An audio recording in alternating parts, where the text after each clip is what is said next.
dude was all over the field, just making plays, good adjustments to the football. He's electric with the ball in his hands.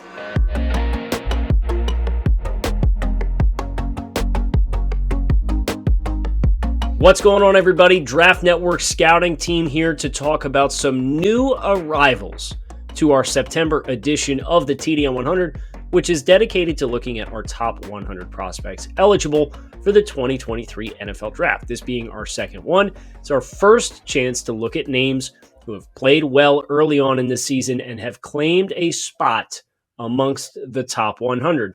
Joe, I'm going to give you first crack here. Let's talk about some of these new names. Who's a name that you're most excited about seeing in this group and why? I got to go with Osiris Torrance, the guard from Florida. I ranked him pretty high on my ballot, and that's what put him into this top 100, and I think he deserves a spot. He came over with Billy Napier from Louisiana, where he was a starter for Louisiana and played well, and I enjoyed what I saw from him over the summer, but I was kind of waiting to see what does this guy look like against Utah? What does this guy look like against Kentucky? And he looks awesome. He's dominant. He's huge. It's like 350 pounds. And so you think about a guy that can create displacement and really move people out of the way in the run game, but also that firm, stout anchor. And for a guy that's 350 pounds, I mean, he's got good movement skills. And so if you're one of those teams out there that wants to have a lot of gap principles to what you do with your run scheme, man, this is going to be a really attractive player for you that I think is a worthy day two type prospect. Keith, you're up next. No pressure, but just don't take my guy. Go ahead. I don't think I'm going to take him because he's been my guy for a minute. I'm going with linebacker from TCU, D. Winters. It's about time, right? Like I had this guy last year. I raved about him because I thought he was a very good player. And now from last year to this year, it's all about him putting on some size and being able to play as a true inside linebacker. And he's done just that. Like in their first game against Colorado, he showed really well. He looks to be the leader of this defense. So, man, in a class that we're still searching for these true three-down linebackers, D. Winters is definitely a player that I can see can fill that role. So, man, top 100, that means you're usually a top, 1, 2, 3, the first 3 rounds, and I think he'll fall in that because he checks most of the boxes that you want in the inside linebacker. Name that I want to bring up here is Jared Verse from Florida State, edge rusher, and of course he left the game against Louisville with a leg injury, but the early looks that we've gotten of Jared Verse have been very impressive. And Keith, I know you're laughing because I picked another edge guy. So yeah, it was an edge guy, and then he was second on my list of picks. So so narrowly missed. I'll keep my eye on you. We got some more videos to record today, but Verse looks the part, man. Looks explosive, looks fluid. And obviously Florida State had success with this recipe last year with Jermaine Johnson, who ended up playing his way into a top 30 selection with the New York Jets and being a first-round pick when it's all said and done. Now, Verse has a long way to go before he gets there, but his presence here on the TDN 100 list in September is an acknowledgement of just how well he played early before he did suffer that leg injury against Louisville, in which caused him to miss the remainder of the game. Florida State dealing in the midst of several injuries right now, which their availability long-term may help determine the direction of FSU's season. But Jared Verse, certainly an impact player, and proved himself to be that early on. I know we got a couple of the names here that are new arrivals. Who wants to pound the table for somebody here? I'll leave it open-ended.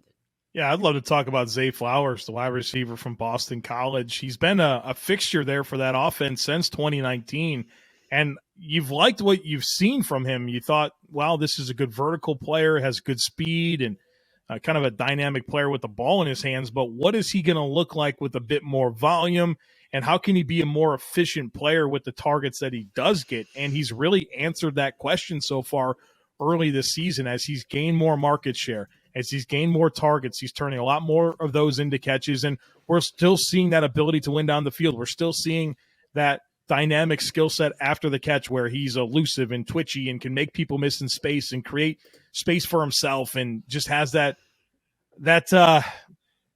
explosiveness about him, right? His stop-start ability and ability to accelerate. There's just a lot to like here. He's not a big guy, 5'10", 170, 180 pounds, something like that, but I become more and more encouraged the more that I see from Zay Flowers that he can command some volume and he can translate to the next level.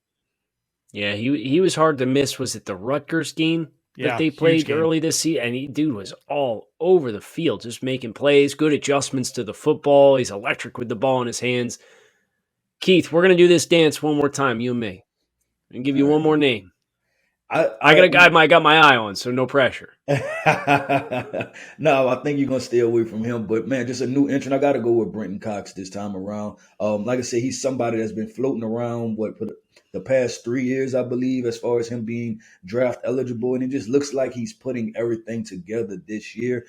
Florida, we know they play in the SEC, so he's going to have some big time moments, right? He's going to get opportunity to go against that Georgia offensive line. We'll see him go up against Broderick Jones. So I just want to see him to, play at that level, right? Like finally be the late leader, be the red shirt senior that you are, convert some of those pressures into sacks and, just be a playmaker. And this is an edge class that I think is still wide open, Kyle. You talked about Jared Verse, and I think he's extremely exciting because of that quick twitch explosiveness, that the strength he has in his hands. And I'm looking for Brenton Cox to kind of battle back and, just kind of make a run like, okay, I want to be a top 50 prospect now. Well, listen, either you put Brenton Cox in the 50s or higher in your TDN 100 ballot, or you didn't. And if you didn't, you weren't invited to today's recording. So that tells you these three guys here got Brenton Cox in the 50s on their ballots. The last guy that I wanted to mention is Laden Robinson, the interior offensive lineman from Texas A&M. I know there's some physical limitations here that might make this a scheme-specific type player.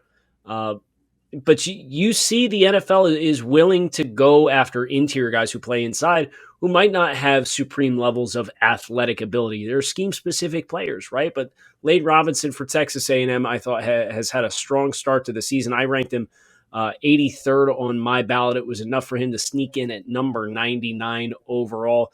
Joe, I know you did the write-up on Laden. Would just be interested to hear if you've had any observations since the start of the season versus what you watched in the summertime. Yeah, I mean, he's a big physical guy, right? That's kind of the MO there. I was excited to see him against Miami this past week because I thought it would be the best challenge to this point when it comes to how the athleticism that defensive line can present and some of the challenges that are going to be present with more dynamic players. I mean, the first couple of games, Sam Houston, App State. And so I am still curious to see how he evolves. I mean, SEC West play is coming. They're going to be dudes, right? Auburn's got dudes. Alabama's got them. LSU's got them. And so I think he's a player that I'll be really dialed into throughout the course of the season as potentially a guy that can continue to answer questions and rise up the board. Also, shout out to Tavion Thomas, running back, Utah, performed well in the Florida game. Obviously did have the fumble in that contest, but ran well against Florida as another arrival as well. And then Keitrell Clark from Louisville getting votes from Keith Sanchez and I. Great minds once again thinking alike. But that's going to do it for this check-in for new arrivals on the TDN 100. Make sure you like this video, hit subscribe, get the notifications when we drop all of our TDN 100 videos and all of our content, and visit thedraftnetwork.com for all of the TDN 100 players and everything you need to get you through this year's football season.